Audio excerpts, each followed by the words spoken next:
Spine straight. Close your eyes. Take a deep breath in and exhale.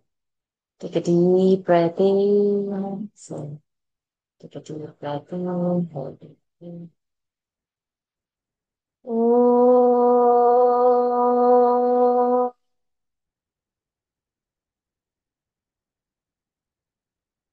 oh,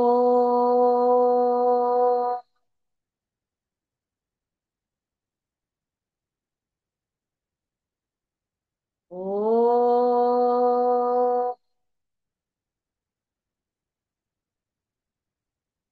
ॐ श्री गणेशाय नमः। ॐ श्री सरस्वत्यै नमः। ॐ श्री गुरुभ्यो नमः। समस्तजनकल्याणे निरतं करुणामयं नमामि चिन्मयं देवं सद्गुरुं ब्रह्मविद्वरं सद्गुरुं ब्रह्मविद्वरम्। यो अन्तः प्रविश्य मम वाचमिमां प्रसुप्तां सञ्जीवयत्यखिलशक्तिधरस्वधाम्ना अन्यांश्च हस्तचरणश्रवणत्वगादीन् प्राणान्नमो भगवते पुरुषाय तुभ्यम्। प्राणान्नमो भगवते पुरुषाय तुभ्यम्। ॐ नमो भगवते वासुदेवाय। शुक्लाम्बरधरं विष्णुं शशिवर्णं चतुर्भुजं प्रसन्नवदनं ध्यायेत् सर्वविघ्नोपशान्तये। ईश्वरः परमः कृष्णः सच्चिदानन्दविग्रहः अनादिरादिर्गोविन्दः सर्वकारणकारणं कृष्णं नारायणं वन्दे कृष्णं वन्दे व्रजप्रियं कृष्णं द्वैपायनं वन्दे कृष्णं वन्दे पृथासुतम् सच्चिदानन्दरूपाय विश्वोत्पत्त्यादिहेतवे तापत्रय विनाशाय श्रीकृष्णाय वयं नुमः। रमापतिपदाम्भोज परिस्फुरति मानसं सेनापतिमहं वन्दे विश्वक्सेनं निरन्तरम् प्रह्लाद नारद पराशर पुण्डरीक व्यासम्बरीश शुक शौनक भीष्मदाल्भ्यान् रुक्माङ्गदार्जुन वसिष्ठ विभीषणादीन् पुण्यानि मान् परमभागवतान् स्मरामि। ॐ नमो भगवते वासुदेवाय। जन्माद्यस्य यतोऽन्वयादितरतः चार्थेष्वभिज्ञस्वराट् तेने ब्रह्महृदाय आदिकवये मुह्यन्ति यत्सूरयः तेजो वारिमृदां यथा विनिमयः यत्र त्रिसर्गो मृषा धाम्ना स्वेन सदा निरस्तकुहकं सत्यं परं धीमहि धर्मः प्रोज्झितकैतवोऽत्र परमः निर्मत्सराणां सताम् वेद्यं वास्तवमत्र वस्तु शिवदं तापत्रयोन्मूलनम् श्रीमद्भागवते महामुनिकृते किं वा परैरीश्वरः सद्यो हृद्यवरुध्यते त्रिकृतिभिः शुश्रूषुभिस्तत्क्षणात् निगमकल्पतरोर्गलितं फलं शुकमुखादमृतद्रवसंयुतं पिबत भागवतं रसमालयं मुहुरहो रसिका भुवि भावुकाः यं प्रव्रजन्तमनुपेतमपेतकृत्यं द्वैपायनो विरह कातर आजुहाव पुत्रेति तन्मयतया तरवोऽभिनेदुः तं सर्वभूतहृदयं मुनिमानतोऽस्मि यस्वानुभावमखिलश्रुतिसारमेकम् अध्यात्मदीपमतितितीर्षतान्तमोऽन्धम् संसारिणां करुणयाः पुराणगुह्यम् तं व्याससूनुमुपयामि गुरुं मुनीनां नारायणं नमस्कृत्य नरं चैव नरोत्तमं देवीं सरस्वतीं व्यासं ततो जयमुदीरयेत् कृष्णाय वासुदेवाय देवकीनन्दनाय च नन्दगोपकुमाराय गोविन्दाय नमो नमः। नमः पङ्कजनाभाय नमः पङ्कजमालिने नमः पङ्कजनेत्राय नमस्ते पङ्कजाङ्घ्रये यस्य भगवताख्या सर्वेषां भक्तिदा नृणां स एव करुणा सिन्धुः बोधितात्मा गुरुर्मम तस्मै श्रीवासुदेवाय धरणीसुररूपिणे गुरुवायुपुरेशाय तुभ्यं श्रीगुरवे नमः शङ्खचक्रगदा पद्मधारिणे गुरुरूपिणे गुरुवायुपुरेशाय वासुदेवाय ते नमः संसारसागरे मग्नं दीनं मां करुणानिधे कर्मग्राहगृहीताङ्गं मामुद्धर भवार्णवात् श्रीमद्भागवताख्योऽयं प्रत्यक्षः कृष्ण एव हि स्वीकृतोऽसि मया नाथ मुक्त्यर्थं भवसागरे मनोरथो मदीयोऽयं सफलः सर्वथा त्वया निर्विघ्नेनैव कर्तव्यः दासोऽहं तव केशव शुकरूपप्रबोधज्ञ सर्वशास्त्रविशारद एतत्कथा प्रकाशेन मदज्ञानं विनाशय पीताम्बरङ्करविराजितचक्रशङ्खं कौमोदकी सरसिजं करुणासमुद्रम् राधासहायमतिसुन्दरमन्दहासं वातालयेशमनिशं हृदि भावयामि वातालयेशमनिशं हृदि भावयामि Pranams to the Lord. Pranams to all the Mahatmas in tonight's Srimad Bhagavat Mahapuran session. We have entered Canto 2 and we have completed first 6 chapters. We have entered into 7th chapter last week. We finished first 10 mantras and we will continue from there. Verses are a little big. We'll see how much ever it's possible we will do for today. So it's giving the stories of Lord's different avatars at different times. Okay. Volunteers can raise hands. Rajamma, we'll start with you.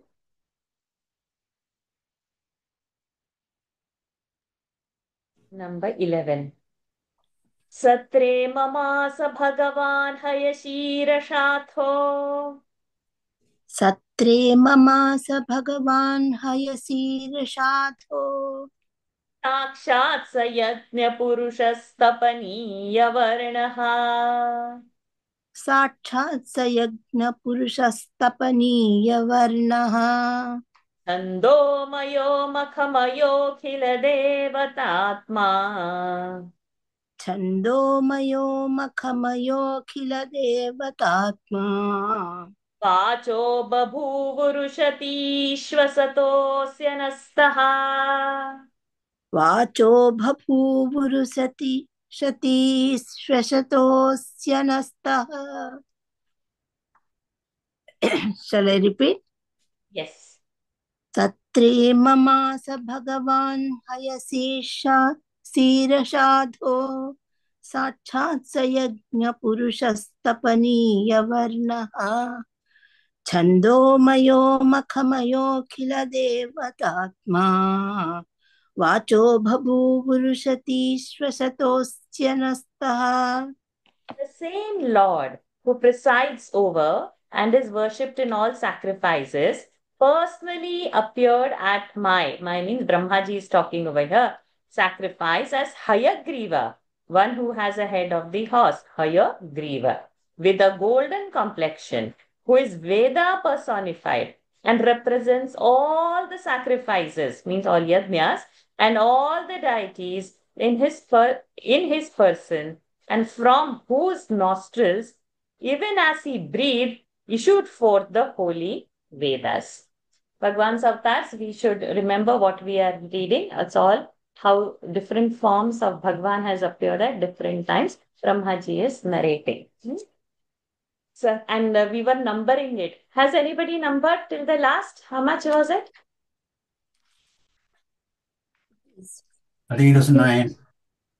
9. Everybody is at number 9. So now with this Hayagriva, now we are at number 10. Yeah. Okay. So again, start marking it. Huh? Satre mamasa bhagavan hayashirashatho साक्षात् स यज्ञपुरुषस्तपनीयवर्णः छन्दोमयो मखमयोऽखिल देवतात्मा वाचो बभूवुरुषतीश्वसतोऽस्य नस्तः मत्स्यो युगान्तसमये मनुनोपलब्धः मत्स्यो युगान्तसमये मनुनोपलब्धः श्रोणीमयो निखिलजीवनिकायकेतः क्षौणीमयो निखिलजीवनिकायकेतः विंस्रंसितानुरुभये सलिले मुखान्मे. No, I didn't विस्रंस say I said view, I think. Visramsita, sorry. विस्रंसितानुरुभये सलिले मुखान्मे आदाय तत्र विजहारः वेदमार्गान् आदाय तत्र विजहारः वेदमार्गान् मत्स्यो युगान्तसमये मनुनोपलब्धः क्षौणीमयो निखिलजीवनिकायकेतः विस्रंसितानुरुभये सलिले मुखान्मे आदाय तत्र विजहारः वेदमार्गान्. During the universal dissolution, at the end of the sixth or Chakshusha Manvantara, that preceding the precedent one, the would-be Manu, King Satyavrata, beheld the Lord in the form of divine fish. So number 11, underline. Who being the stay of the earth that appeared in the form of a boat, supported all classes of living beings, picking up the Vedas that had dropped from my means Brahmaji's mouth into the most dreadful ocean that had washed away and submerged the entire creation. He continued to sport therein till the next creation. Matsyo Yuganta Samaye Madunopalabdhaha Kshonimyo Nikhila Jeevanikayaketaha Visramsitanurubhaye Salile Mukhanme आदाय तत्र विजहार सवेदमार्गान् क्षीरोदधावमरदानवयूथपानाम् क्षीरोदधावमरदानवयूथपानाम् उन्मत्नताममृतम correct उन्मत्नताममृतलब्धय आदिदेवः उन्मत्तताममृतलब्धय आदिदेवः पृष्ठेन कच्छपवपुर्विदधार गोत्रम् पृष्ठेन कच्छपवपुर्विदधार गोत्रम् निद्राक्षणोद्रिपरिवर्तकषाणकण्डूः निद्राक्षणोद्रिपरिवर्तकषाणकण्डूः क्षीरोदधावमरदानवयूथपानाम् उन्मत्तताममृतलब्धय आदिदेवः पृष्ठेन कच्छपवपुर्विदधार गोत्रम् निद्राक्षणोद्रिपरिवर्तक कषाणकण्डूः परिवर्तकषाणकण्डु only one ka परिवर्तकषाणकण्डूः. correct. Just When I there have a little bit some doubt. There is a 2 number like thing is there. Nidrakshano after that. so What is that? That sign is called as avagraha. Avagraha. Okay, it makes the sound ana. It depends. It can be a or it can be a. It comes as a sandhi rule. And when that sandhi happens, that a's lopa happens. And instead of that a, to denote a, that sign comes. So we don't count it. So we should not pronounce a and start. Because then we will break the chandas. Avagraha. Avagraha. Avagraha. Avagraha. Oh, I didn't know I want to know what is that one, because I'm not attending the Sanskrit classes. I don't know what it is. So it comes in the sandhi, so that as lopa happens, the okara is shifted to the previous alphabet. This sign comes, which we don't have to pronounce, and the chandas is not broken. But many Okay. people, this comes very so much in Vishnu Sahasranamam. People break I the know. chandas. Everywhere, So we should, everywhere I find yeah. this. So, but so many times in Vishnu Sahasranam, so we should not break the chandas. So we should not Thank you pronounce so it. much. In the mind, we should know the meaning, but in Yeah. the pronunciation, we should keep the chandas. Thank you so much. My pleasure. Okay. When the leaders of the immortals and the Danava chiefs commenced churning the ocean of milk to get nectar out of it, the primal deity assumed the form of divine tortoise, underline and number, and bore on his back Mount Mandara, which served as the churning god. Now, as the mountain revolved on his back, the friction relieved the itching thereon and brought him a nap. क्षीरोदधावमरदानवयूथपानाम् उन्मत्नताममृतलब्धयादिदेवः पृष्ठेन कच्छपवपुर्विदधार गोत्रम् निद्राक्षणोद्रिपरिवर्तकषाणकण्डूः त्रैविष्टपोरुभयहासनृसिंहरूपम् त्रैविष्टपोरुभयहासनृसिंहरूपम् कृत्वा भ्रमद्भ्रुकुटिदंष्ट्रकरालवक्त्रम् कृत्वा भ्रमद्भ्रुकुटिदंष्ट्रकरालवक्त्रम् दैत्येन्द्रमाशु गदयाभिपतन्तमारात्. The ending. Okay. दैत्येन्द्रमाशु गदयाभिपतन्तमारात्.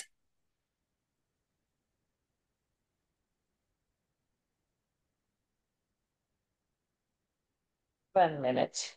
I'm having a doubt.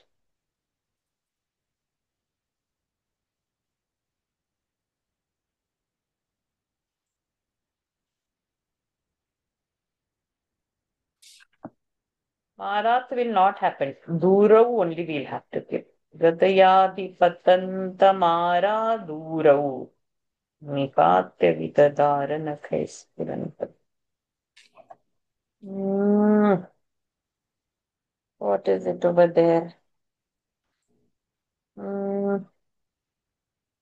Daityendram, that is that Hiranyakashipu. Gadayabhipatanta, Gadaya by the Gada. But in my book it is Marat only, correct? It is written as Marat. Yeah, and then afterwards it starts with Urav. Urav, right? It starts with Urav. Yeah. Urav. Urav nipatya vidadara Okay. nakhispuranta. Okay, then the problem is solved. Because I was wondering how that Urav has come. Okay, so then the problem is solved. Then Urav only. So then what we did first is correct. ऊरौ निपातविदधारनखैस्फुरन्तम्. ऊरौ निपात्य विदधार नखैस्फुरन्तम् त्रैविष्टपोरुभयहास नृसिंहरूपम् कृत्वा भ्रमद्भ्रुकुटिदंष्ट्रकरालवक्त्रम् दैत्रेन्द्रमाशु गदयाभिपतन्तमारात् ऊरौ निपात्य विदधार नखैस्फुरन्तम्. In order to dispel the great fear of the gods, the denizens of heaven, the Lord assumed the form of man-lion, Nrsimha. Underline number. Number what now? 13? Yeah. What is the number going on now? 30? 13, I think. 13. Okay. So number that, underline Nrsimha and 13. With a face which looked more frightful on account of his restless eyebrows and moving jaws. When the demon chief Hiranyakashipu, elder brother of Hiranyaksha, assailed him with a mace from a distance. See, from a distance. So Urav is not there. Durav. Gadayabhi patantamara Durav.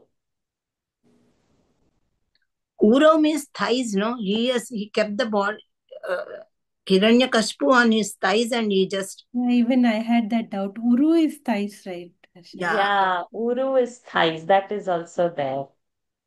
So according to me, I thought that Uru. Yeah, I don't know Uru about is that. thighs. And Ukara.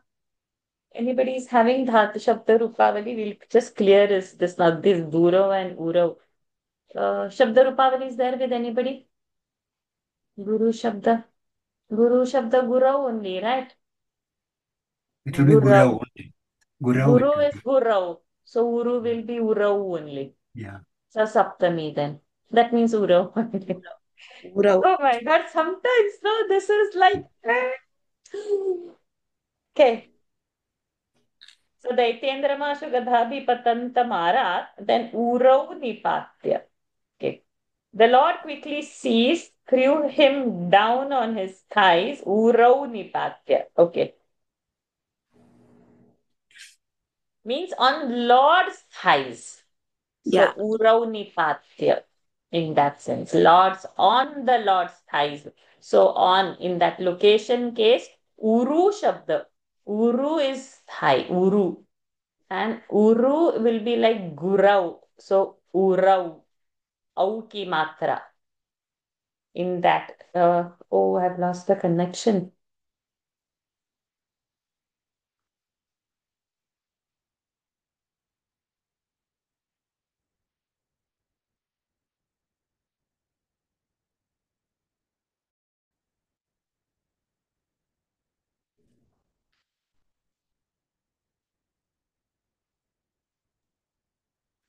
I had lost connection, backup, everything has been lost.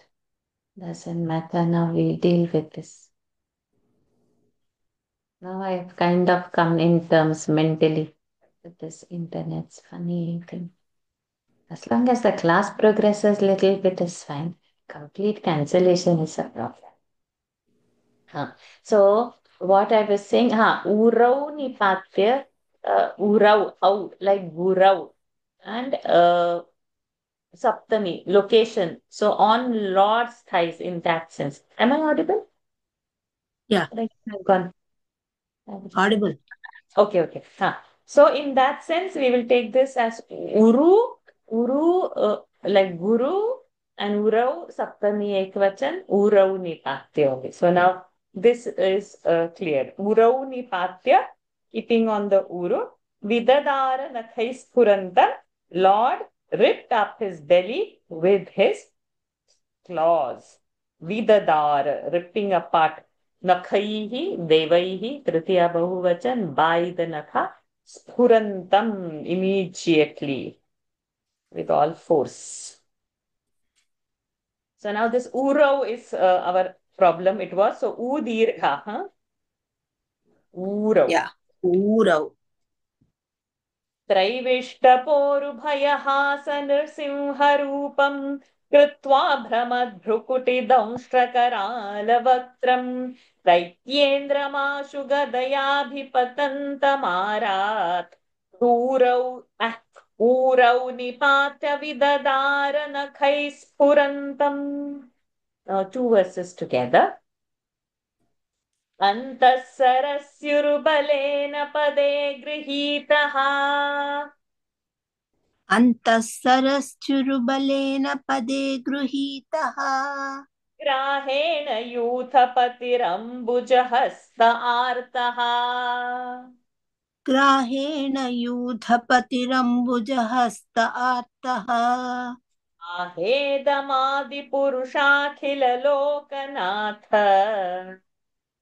आहेदमादिपुरुषाखिल Loknath तीर्थश्रवश्रवणमङ्गलनामधेय तीर्थश्रवशमणमङ्गलनामधेय धृत्वा हरिः समरणार्थिनमप्रमेयः श्रुत्वा हरिस्तमरणार्थिनमप्रमेयः चक्रायुधः पतगराजभुजाधिरूढः चक्रायुधः पतगराजभुजाधि भुजाधिरूढः चक्रेण नक्रवदनौ विनिपाट्य तस्मात्. The ending. Okay चक्रेण नक्रवदनं विनिपाट्य तस्मात् हस्ते ह starting. हस्ते प्रगृह्य भगवान् कृपयोज्जहार. हस्ते प्रगृह्य भगवान् कृपयोज्जहार अन्तः सरश्चुरुबलेन पदे गृहीतः ग्राहेण यूधपतिरम्बुज हस्त आर्तः आहेदमादिपुरुषाखिललोकनाथ तीर्थश्रवश्रवणमङ्गलनामधेय श्रुत्वा हरिस्तमरणार्थिनमप्रमेयः चक्रायुधः पतगराजभुजाधिरूढः चक्रेण नक्रवदनं विनिपाट्य तस्मात् हस्ते प्रगृह्य भगवान् कृपयोज्जहार. Thank you, Rajama.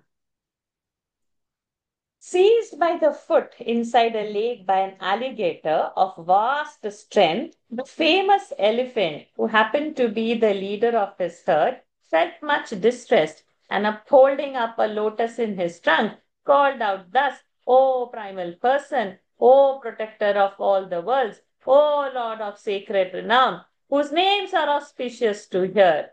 Hearing his invocation, the infinite Lord Sri Hari appeared on the scene, armed with the celebrated discus Sudarshana and mounted on the shoulders of Garuda, the king of the birds. He severed the head of the alligator with the discus, and taking the elephant, who sought his protection, by his trunk graciously rescued him from the enemy's mortal grip. So this Gajendra Moksha Varnana. So you can underline taking the elephant sought his protection by his trunk graciously rescued. That part you underline and you number over there as 14 and write Gajendra Moksha. अन्तःसरस्युर्बलेन पदे गृहीतः ग्राहेण यूथपतिरम्बुजहस्त आर्तः आहेदमादिपुरुषाखिललोकनाथ तीर्थश्रवश्रवणमङ्गलनामधेय श्रुत्वा हरिस्तमरणार्थिन what happened? Shrutva haristamaranaarthinamappameyaha chakrayudha patagaraja bhujadhirudhaha chakrena nakravadanam vinipatya tasmat haste pragrihya bhagavan krupayojjahara. So, haste pragrihya bhagavan krupayojjahara, that is our 14. Shobhaji, for next 6 mantras. So we will do 2 together. The next one is also 2 together. And then it is 1 and 1. Jyayan gunairavarajopyadite sutanam. Jyayan gunairavarajopyadite sutanam. Lokan vichakramaiman yadatadhiyajnaha. Lokan vichakrama iman yatathathi yajnah. Maam vamanena jagrihe tripadachalena. Shma vamanena jagrihe tripadachalena. याज्ञामृते पथि चरन् प्रभुभिर्न चाल्यः. Yajñamrite pathi charan prabhubhirna chalyah. नार्थो बलेरयमुरुक्रमपादशौचं मापशिखाधृतवतो विबुधाधिपत्यम्. No pada break.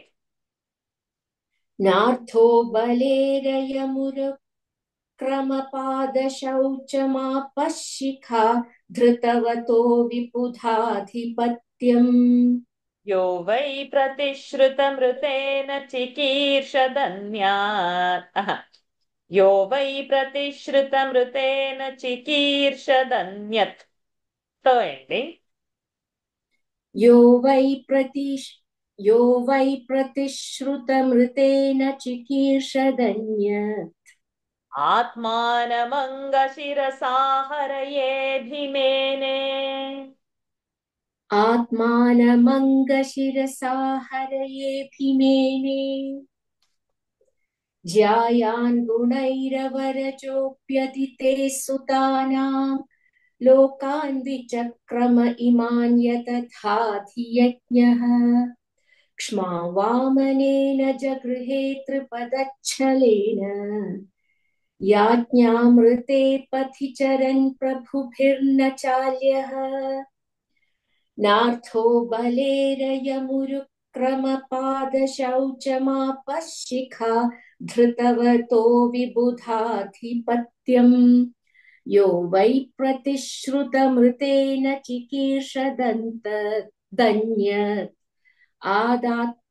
आत्मानमङ्गशिरसा हरये भीमेने चिकीर्षत् anyat in that sense. Though the youngest of all the 12 sons of Aditi, Lord Vishnu, the deity presiding over sacrifices, was the foremost among them in point of virtues, as is evidenced by the fact that he covered all the three worlds by his strides the moment King Bali gave him the promise to grant him land measuring 3 paces. Although in the form of dwarf, underline that and give the number 15 for it.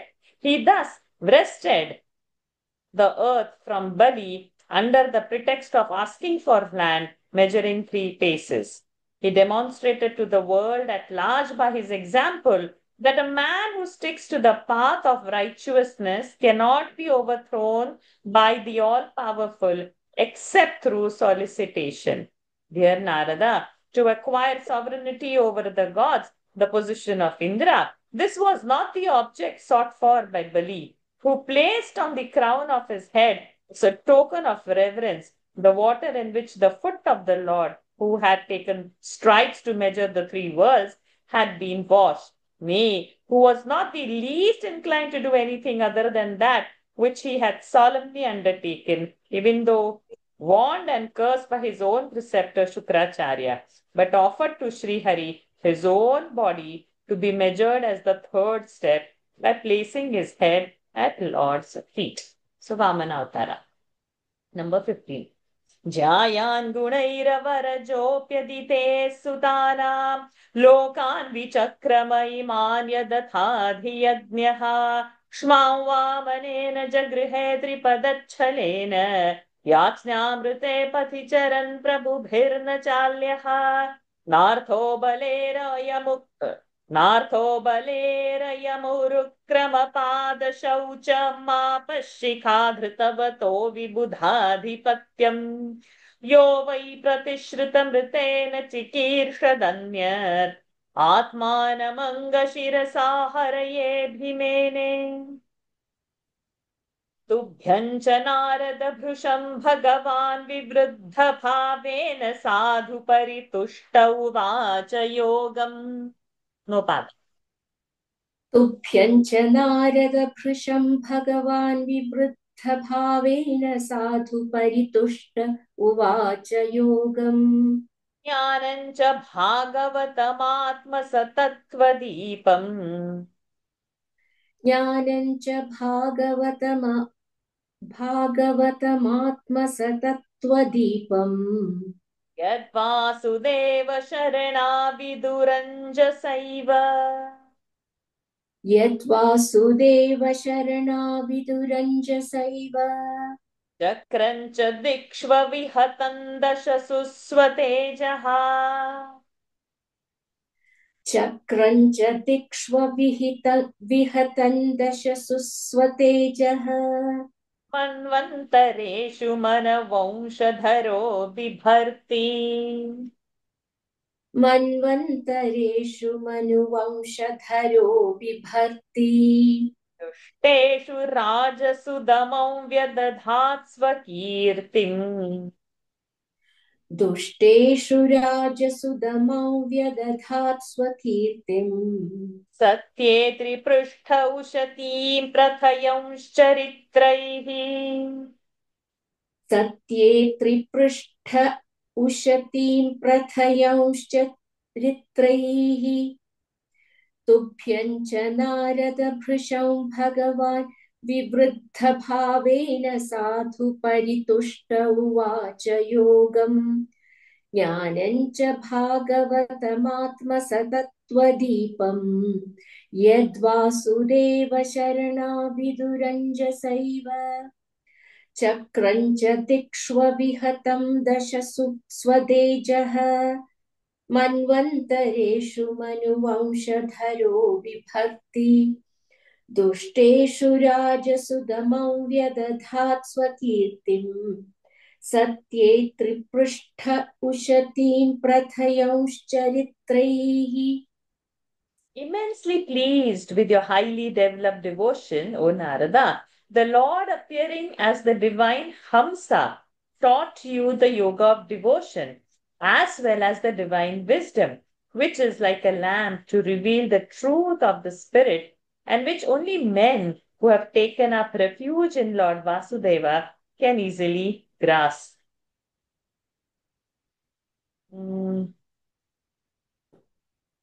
So, where we will underline, it is not there in the verse, but it has come over here as in the bracket, the Lord appearing as divine Hamsa. So, there you underline and put number 16. For Narada, Lord has given jnana. In various Manvantaras, the Lord appearing as the Manu preserves the race of the Manus, wields his authority over all the 10 directions, an authority which is unobstructed like the discus of Lord Vishnu Sudarshana, spreading by his exploits his charming glory up to the highest heaven Satyaloka, which lies even beyond Maharloka, Janaloka and Tapoloka, and inflicting punishment in the capacity of Manu on the wicked kings from time to time. So, in that bracket, no, in the various Manvantaras, the Lord is appearing as the Manu. So each Manvantara's Manu is Lord himself, it means. So you mark that as number 17. Okay, clear, no, that concept? So Manus are Bhagwan only. तुभ्यं च नारदभृशं भगवान् विवृद्धभावेन साधु परितुष्ट उवाच योगम् ज्ञानं च भागवतमात्मसतत्त्वदीपम् यद्वासुदेव शरणाविदुरञ्जसैव चक्रं च दिक्ष्वविहतं दशसु स्वतेजः मन्वन्तरेषु मनुवंशधरो बिभर्ति दुष्टेषु राजसु दमौ व्यदधात् स्वकीर्तिम् सत्ये त्रिपृष्ठौशतीं प्रथयंश्चरित्रैः धन्वन्तरिश्च भगवान् स्वयमेव कीर्तिः धन्वन्तरिश्च भगवान् स्वयमेव कीर्तिः नाम्ना नृणां पुरुरुजां आशुहन्ति नाम्ना नृणां पुरुरुजां आशुभन्ति यज्ञे च भागममृतायुरवावरुन्ध यज्ञे च भागममृतायुरवावरुन्ध आयुश्च वेदमनुशास्त्यवतीर्य लोके आयुश्च वेदमनुशास्त्यवतीर्य लोके धन्वन्तरिश्च भगवान् स्वयमेव कीर्तिः नाम्ना नृणां पुरुरुजां आशुभन्ति यज्ञे च भागममृतायुरवावरुन्ध आयुश्च वेदमनुशास्त्यवतीर्य लोके. and descending into this world as Dhanvantari, underline number 18, a king of Kashi, who is glory itself. The Lord, on the very utterance of his name, immediately cures the diseases of men who suffer from the numerous ailments. Nay, he won the rank of immortals and got a share in the sacrificial offerings. Again, it was he who taught to the world Ayurveda, the science of healthy and a long life. धन्वन्तरिश्च भगवान् स्वयमेव कीर्तिः नाम्ना नृणां पुरुरुजामृज आशुहन्ति यज्ञे च भागममृतायुरवावरुन्धः. Did we give a visarga? We should. यज्ञे च भागममृतायुरवावरुन्धः. We should give. Next is the swara. So the previous will have a visarga. Visarga's lopa has happened because of the swara. Ayushcha vedamanushastvyatirya loke. Give a visarga. Next one. Kshatrang kshayaya vidhinopabhrutam mahatma. क्षत्रं क्षयाय विधिनोपभृतं Mahatma ब्रह्मदृगुज्झितपथन्नरकार्तिलिप्सु ब्रह्मदृगुज्झितपथन्नरकार्तिलिप्सु उद्ध्यन्तसाववनिकण्टकमुग्रवीर्यः उद्धन्त्यसाववनिकण्टकमुग्रवीर्यः त्रिसप्तकृत्व उरुधारपरश्वधेन स्त्रिसप्तकृत्व उरुधारपरश्वधेन क्षत्रं क्षयाय विधिनोपभृतं Mahatma ब्रह्मदृगुज्झितपथन्नरकार्तिलिप्सु उद्धन्त्यसाववनिकण्टकमुग्रवीर्यः स्त्रिसप्तकृत्व उरुधारपरश्वधेन. Viryaha, sir has gone and balance is trisapta. उद्धन्त्यसाववनिकण्टकमुग्रवीर्यः त्रिसप्तकृत्व उरुधारपरश्वधेन.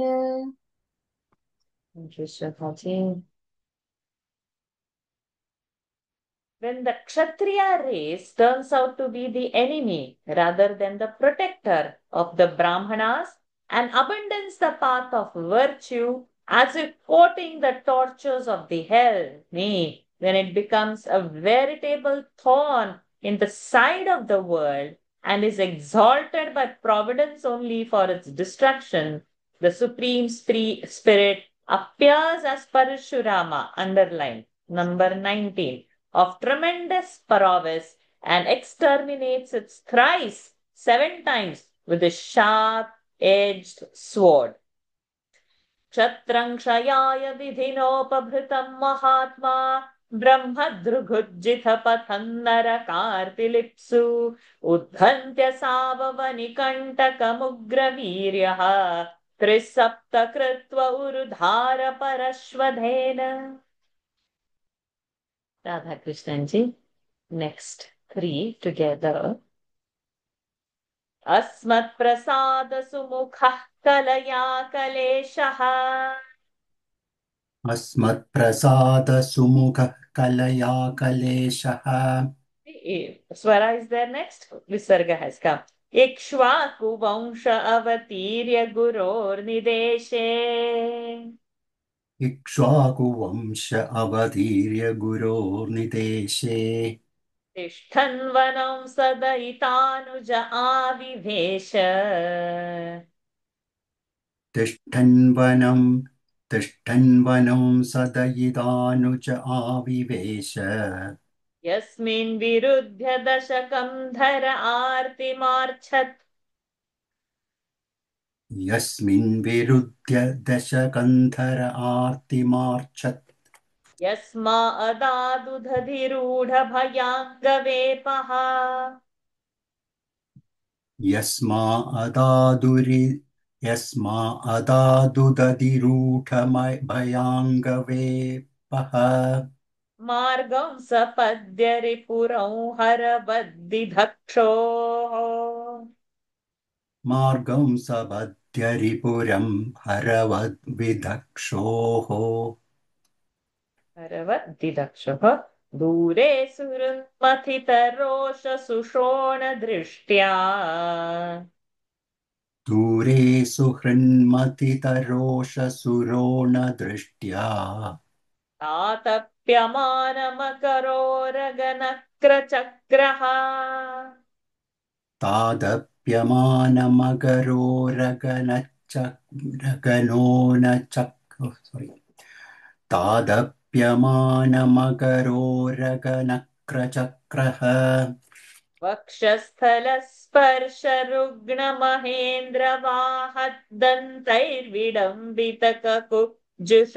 वक्षस्थलस्पर्शरुग्णमहेन्द्रवाहद्दन्तैर्विडम्बितककुब्जुषऊढहासम् वक्षस्थलस्पर्श वक्षस्थलस्पर्शरुग्णमहेन्द्रवाहदन्तैर्विडम्बितकगुम्भुज ककुब्ज ककुब् कगुब्जुष ककुब्जुष दन्तैर्विडम्बितकगुब्जुष ऊढहासम् ऊढहासम् सद्यो ऊढहासम् ऊढहासम् सद्योऽसुभिः सह विनेष्यति दारहर्तुः सद्योऽसुभिः सह विनेष्यति दारहर्तुः विस्फूर्जितैर्धनुष उच्चरतोऽधिसैन्ये विस्फूर्जितैर्धनुष उच्चरतोऽतिसैन्ये अस्मत्प्रसादसुमुखः कलया कलेशः इक्ष्वाकुवंश अवतीर्य गुरोर्निदेशे तिष्ठन्वनं सदयितानुज आविवेश यस्मिन् विरुध्य दशकान्धर आर्तिमाच्छत् यस्मा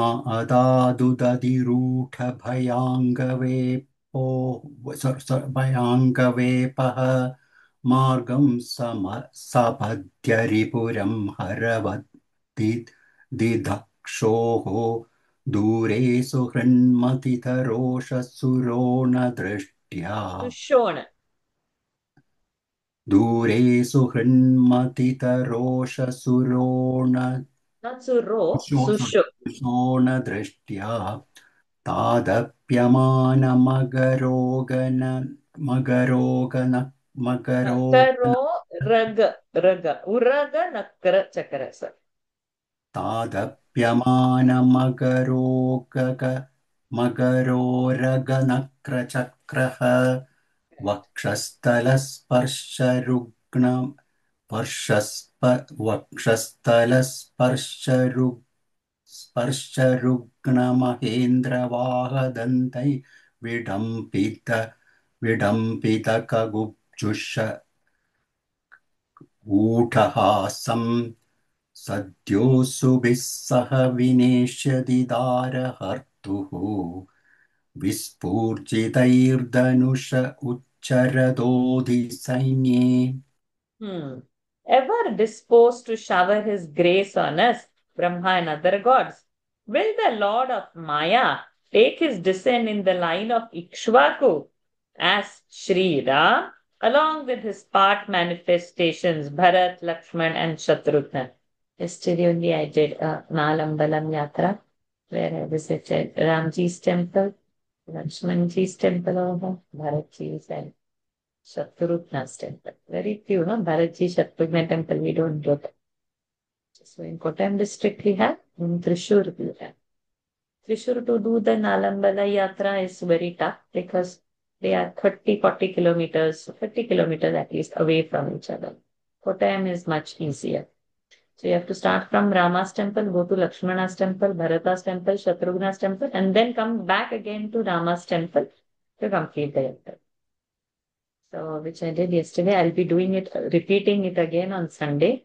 And next month, when the Karkataka Malayalam month, when the sun is in the Cancer, starts on July 17th. From there, 1 month, Adhyatma Ramayana is read in every household over here. And it is significant that time that you have to do the Nalam Balam Yatra. So that time it is. So now when reading all these names, because see over here, it is said he is a part manifestation into it. Amshavatara. His brothers are Amshavatara. That's why they are such exalted being. Otherwise, how Lakshmana can manage even without sleeping. So no, yes. And Bharataji's so much dedication. He was like a Vairagya prince, but in a Muni form. So here the temple's name is Bharata Muni Kshetra. So Bharatji is a Rajaputra only, but addressed as Muni. Hmm. So now whatever is our number, what? Rama is on 20th number. And obedience to the command of his father, King Dasharatha, go in exile to the forest, accompanied by his spouse Sita and younger brother Lakshmana. There, the 10-headed monster Ravana will make him his enemy and come to grief. When Sri Rama reaches the seashore, intent like Hara, Lord Shiva, upon burning his enemy's city, the whole host of alligators, serpents, and crocodiles in the ocean will feel terribly oppressed by the very look of the Lord, whose eyes will turn crimson and wrath stirred by separation from his beloved consort Sita. An ocean with his limbs all trembling due to fear will immediately allow him a passage. During Ravana's encounter with Indra, in the course of his conquest of the four quarters, the tusks of elephant Airavata, bearing Indra on its back, were smashed as they struck against Ravana's breast, painting the quarters white with the clouds of their dust. This made Ravana, the conqueror of all the quarters, laugh in exultation. When, however, he carries off the Lord's spouse Sita and stalks with pride between the two contending armies on the battlefield of Lanka, the Lord will immediately put an end to his laughter pride as well as his life with the mere twang of his bow. अस्मत्प्रसादसुमुखः कलया कलेशः इक्ष्वाकुवंशवतीर्य गुरोर्निदेशे तिष्ठन् वनं सदयितानुजाभिवेश यस्मिन् विरुध्य दशकं धर आर्तिमार्च्छत् यस्मादादुदधिरूढभयाङ्गवेपः मार्गं सपद्य रिपुरं हरवद्विधक्षोः दूरे सुहृन्मथितरोषसुषोणदृष्ट्या तातप्यमानमकरोरगनक्रचक्रः वक्षस्थलस्पर्शरुग्नमहेन्द्रवाहदन्तैर्विडम्बितककुब्जुष ऊढहासम् यसद्योऽसुभिः सह विनेष्यति दारहर्तुः विस्फूर्जितैर्धनुष उच्चरतोऽधिसैन्ये. Next 3. भूमे सुरेतरवरूथ विमर्दितायाः. Or we can do one by one to chant, it will be easy. भूमे सुरेतरवरूथ विमर्दितायाः क्लेशव्ययाय कलयासितकृष्णकेशः क्लेशव्ययाय कलयासितकृष्णकेशः जातः करिष्यति जनानुपलक्ष्य मार्गः जातः करिष्यति जनानुपलक्ष्य मार्गः कर्माणि चात्ममहिमोपनिबन्धनानि कर्माणि चात्ममहिमोपनिबन्धनानि भूमे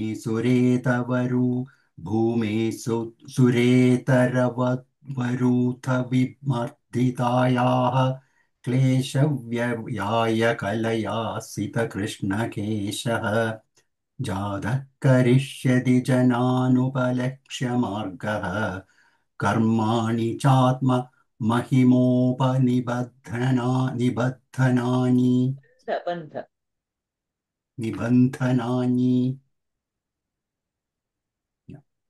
तोकेन जीवहरणं यदुलूकिकायाः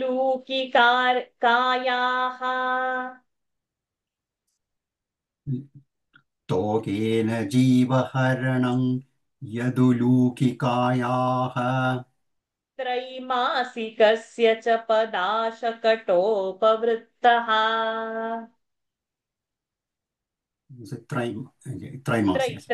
त्रैमासिका 3 months त्रैमासिकस्य च पदाशकडोपवृत्तः यद्रिङ्गतानन्तरगतेन दिवि स्पृशोर्वा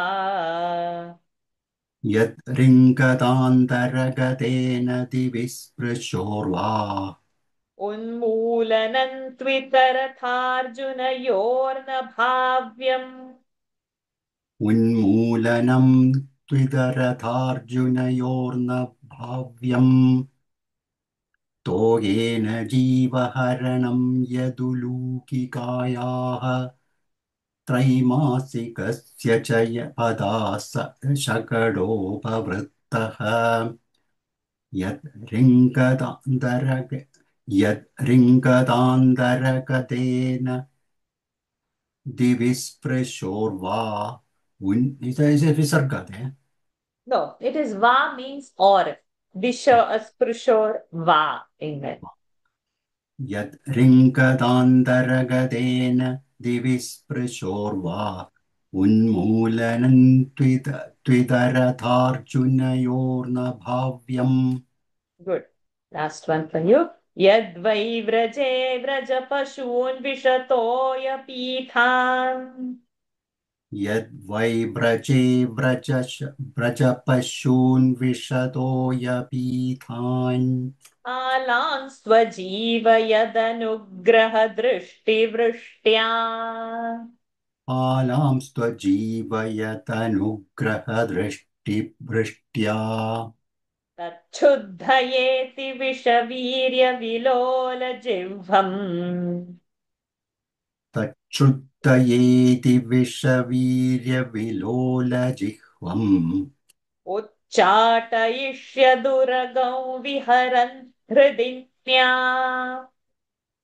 उच्चाडयिष्यदुरगं विहरन् हृदिन्याम् यद्वै व्रजे व्रजपशून् विशतोऽयपीथान्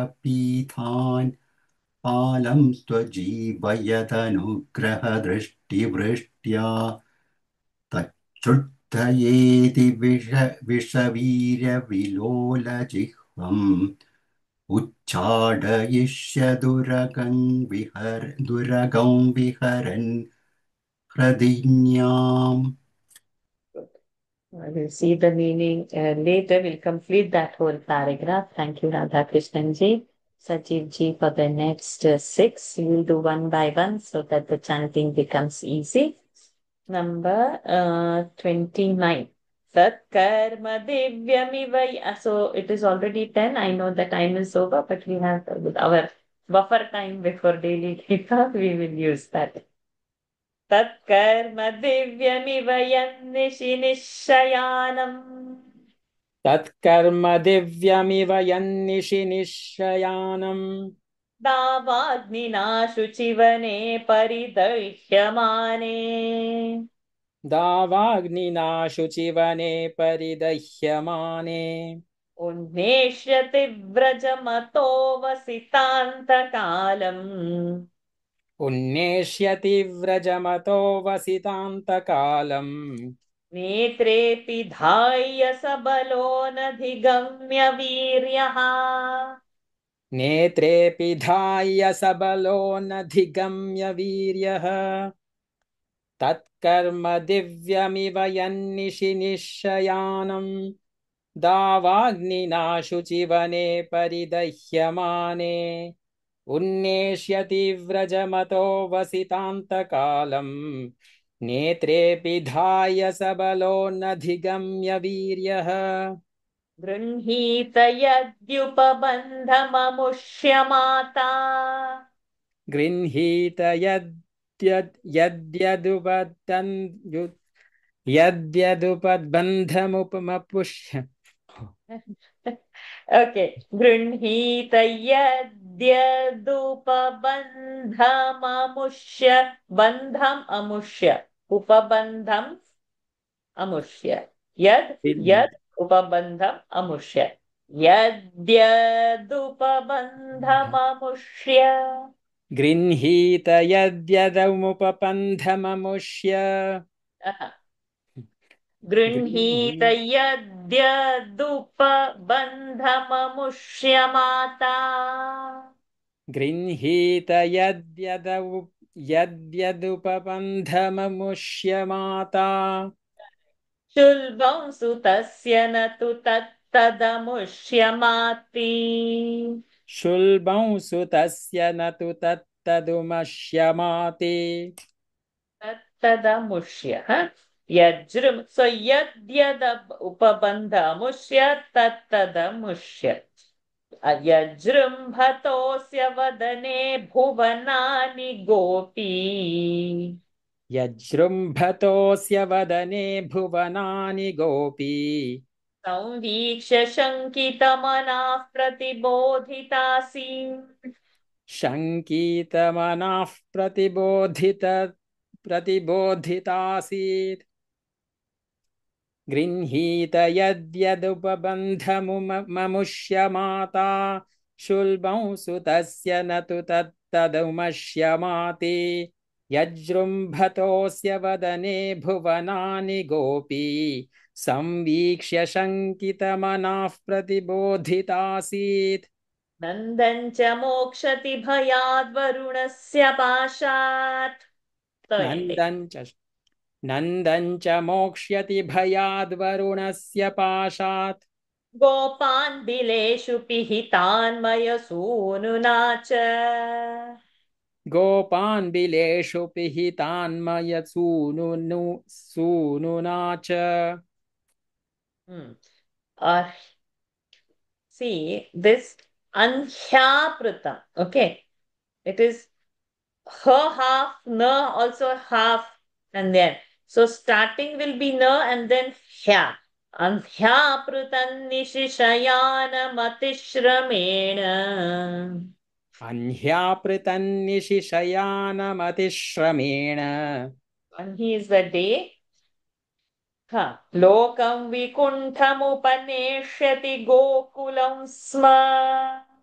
लोकं विकुण्ठमुपनेष्यति गोकुलं स्म गोपैर्मखे प्रतिहते व्रज विप्लवाय गोपैर्मखे प्रतिहते व्रज विप्लवाय देवेभिवर्षति पशून् कृपयारिरक्षुः देवेभिवर्षति पशून् कृपयारिरक्षुः कर्तोच्छिलीन्द्रमिव सप्तदिनानि सप्तवर्षो महीध्रमनघैरककरे सलीलम् धर्तोच्छिलीन्द्रमिव सप्तदिनानि सप्तवर्षो महीध्रमनघैककरे सलीलम्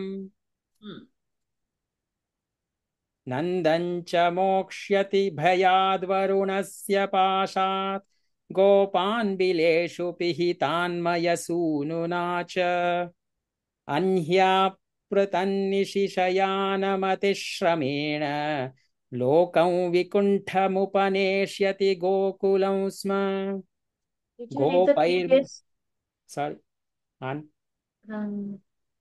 sorry Okay, I think you reread the previous one. I said गोपैर्मखे प्रतिहते व्रज विप्लवाय देवेभिवर्षति पशून् कृपयारिरक्षुः धर्तोच्छिलीन्द्रमिव सप्तदिनानि सप्तवर्षो महीध्रमनघैककरे सलीलम् क्रीडन् वने निशिनिशाकररश्मिगौर्याम् क्रीडन् वने निशिनिशाकररश्मिगौर्याम् रासोन्मुखः कलपदायतमूर्च्छितेन रासोन्मुखः कलपदायतमूर्च्छितेन उद्दीपितस्मररुजां व्रजभृद्वधूनाम् उद्दीपितस्मररुजां व्रजभृद्वधूनाम् हर्तुर्हरिष्यति शिरोधनदानुगस्य हर्तुर्हरिष्यति शिरोधनदानुगस्य क्रीडन् वने निशिनिशाकररश्मिगौर्याम् रासोन्मुखः कलपदायतमूर्च्छितेन उद्दीपितस्मररुजां व्रजभृद्वधूनाम् हर्तुर्हरिष्यति शिरोधनदानुगस्य ये च प्रलम्बखरदर्दुरकेश्यरिष्टं मल्लेभकंसयवनः कुजपौण्ड्रकाद्याः ये च ये प्रलम्बकरदर्दुर चप्र च- ये च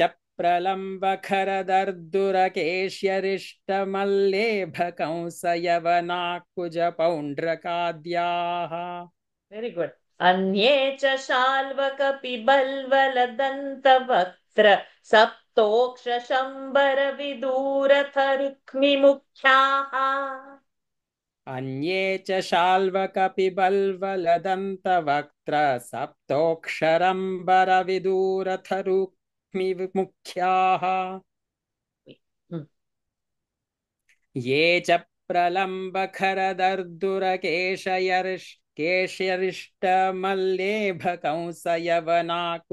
प्रलम्बखरदर्दुरकेशयरिष्केशरिष्टमल्लेभकंसयवनाकुजपौण्ड्रकाद्याः अन्ये च शाल्वकपिबल्वलदन्तवक्त्र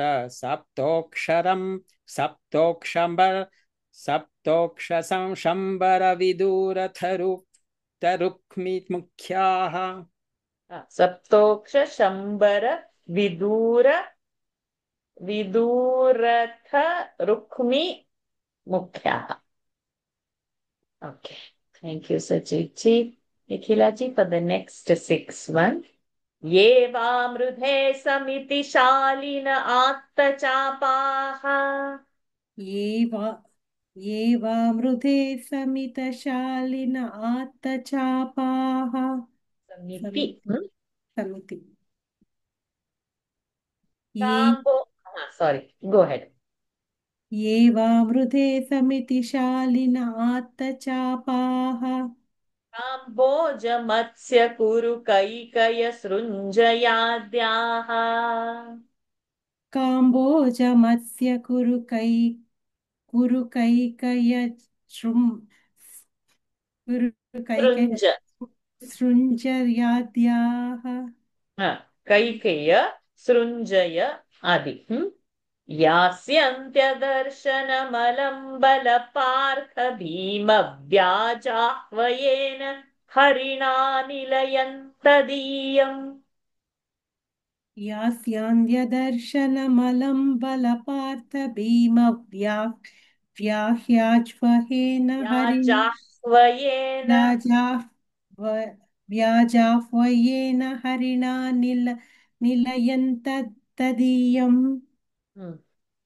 ये वा मृदे समितिशालिन आत्तचापाः काम्बोजमस्य कुरु कैकय सृञ्जय सृञ्जयाद्याः यास्यन्त्यदर्शनमलं बलपार्थ भीमव्याजाह्वयेन हरिणा निलयन्तदीयम् Continue. कालेन मीलितधियामवमृश्य नृणाम् कालेन मीलितधियामवमृश्यरूणाम् शोकायुषां स्वनिगमो बत दूरपारः स्तोकायुषं स्वनिगमोपत दूरपाराः पारः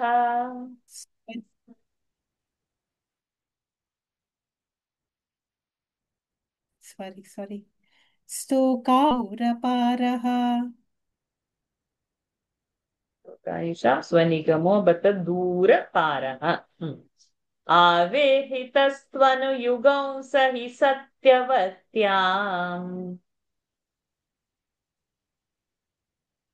आविर्हितस्त्वनुयुगं स हि सत्यवत्याम् वेदद्रुमौ विटपशो विभजिष्यति स्म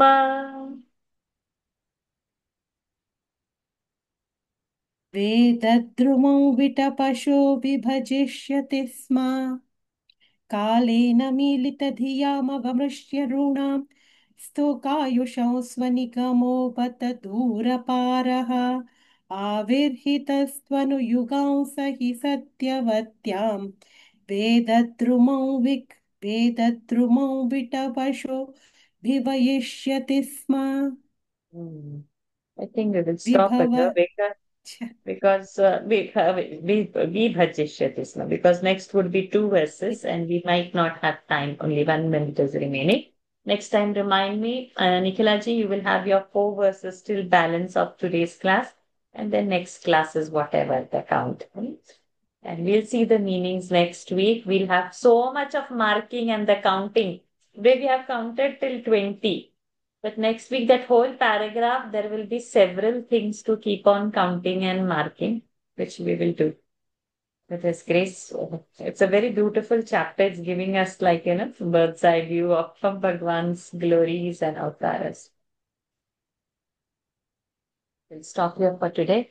Om Purnamadah Purnamidam Purnat Purnamudachyate Purnasya Purnamadaya Purnamevavashishyate Om Shanti Shanti Shanti Harihi Om Shri Gurupyo Namaha Harihi Om Shri Krishnarpanamastu.